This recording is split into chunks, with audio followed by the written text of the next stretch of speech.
could you substantiate being with a person who's made a 360-degree change? Because it's deeper than that. It's deeper than having a reason to love. Those are the crutches. As long as we have a reason to love, we will have a reason to hate.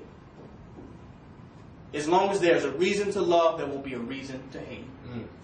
That's the bottom line. Get rid of your reason to love. I'm talking about spiritual enlightenment tonight. If you get rid of your reason to love, you can simply just love. You won't get mad at people because they do this or don't do this, or because they live up to this and don't live up to that. You can't. Because you don't have no reason to love. You just love. Is that not the most purest love that exists? Because your reason to love will limit a person to your reasoning. You will try to justify your reason to love them by controlling them. Do you see the point I'm making? Instead of just loving them. Same way with Aboriginal culture. Why can't you just go see those people and just love them and appreciate them for their culture? You got to find a reason to love them. Because you all need Christianity, or you all need our culture, or you all need our education. Why can't you just love them for who they are?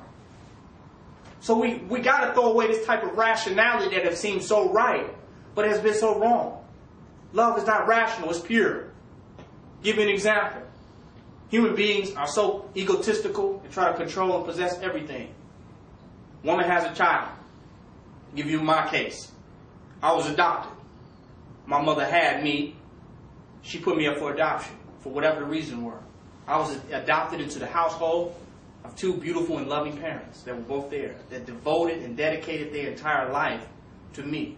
There's no higher act of devotional service and humanitarianism than what those parents did for me.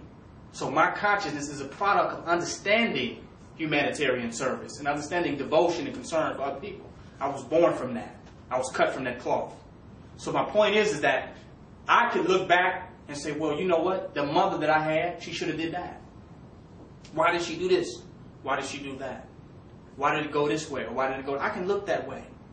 But what I will be overlooking is the beautiful human being that's standing before you, that's expressing all of these thoughts, that's sharing this information with you today. Because of her, the mother of whom I never really met, I got to know, I'm standing here talking to you all. What better mother is there on the planet than that? What more could I ask for? What type of rationality could I throw in there to not appreciate the simple act? Can I go get the Bible and say, well, she had me out of wedlock? You see the point I'm making? Now I'm finding reasons. Now I'm making excuses. Now I'm getting away from the divine manifestation that is before us today. Reasons. She simply loved. The man that she was with, she experienced the simple act of love when she got with that person. And I was born. Well, some people say, well, there was no love there. Who are you? What are you talking about? Do you understand what I'm making? Just because it was not in the Bible or they didn't act according to this manner, there was no love there. Are you crazy?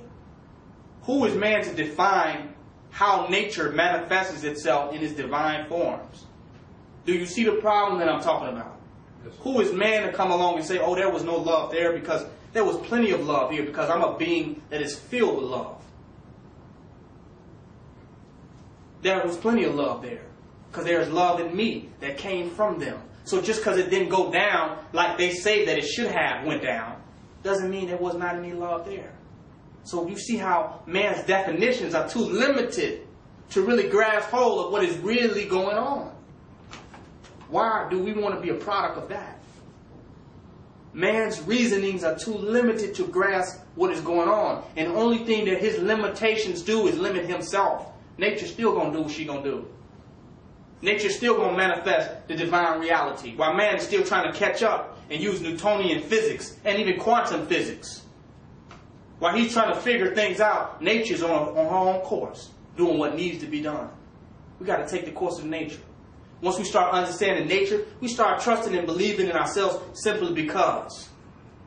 If nature says that we still be here, if our lung and colon and our intestines are working, then nature has condoned us standing here today.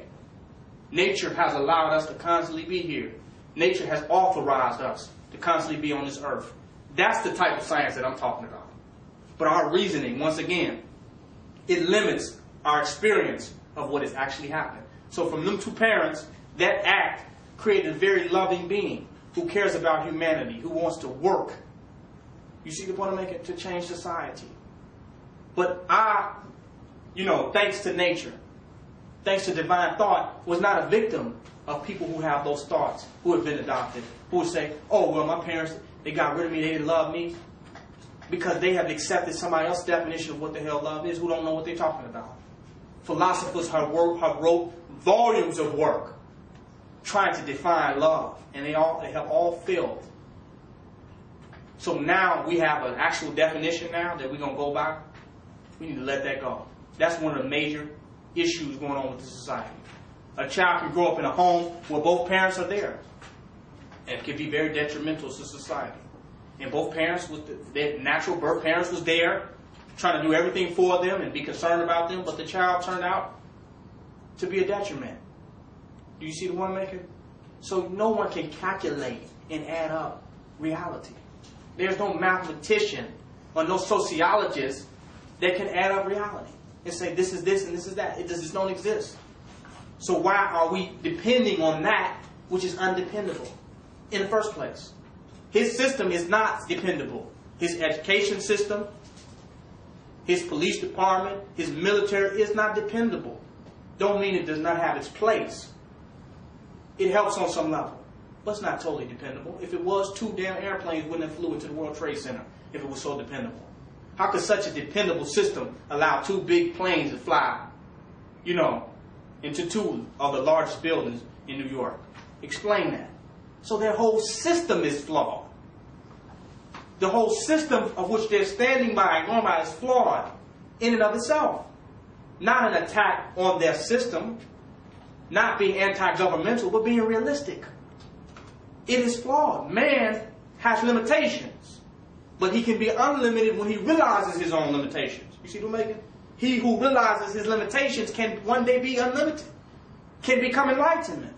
Enlightenment is when you start realizing the limits of human perception. That's when you go to a deeper source. That's when you dig to a deeper reservoir of consciousness, when you see the limitations of your own consciousness. So you study deeper. Egotism, when you go beyond the ego, you have really realized the limitations of your own consciousness.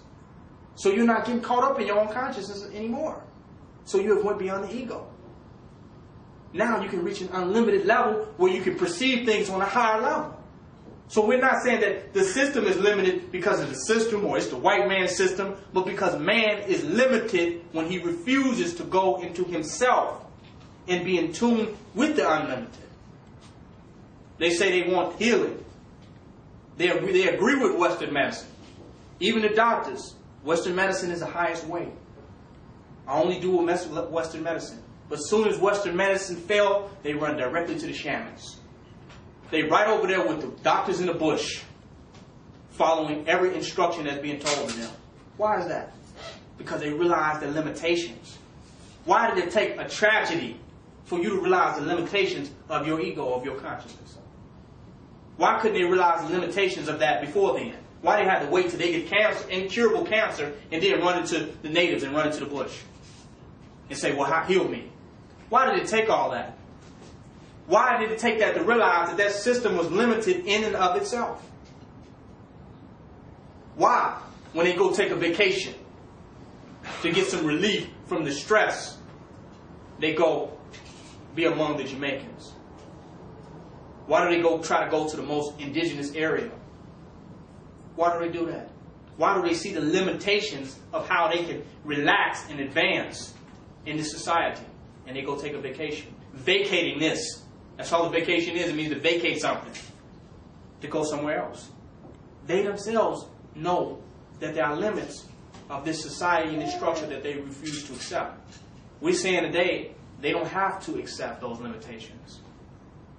That's on them. That's their karma. That's their spiritual path. But we do not need their permission to start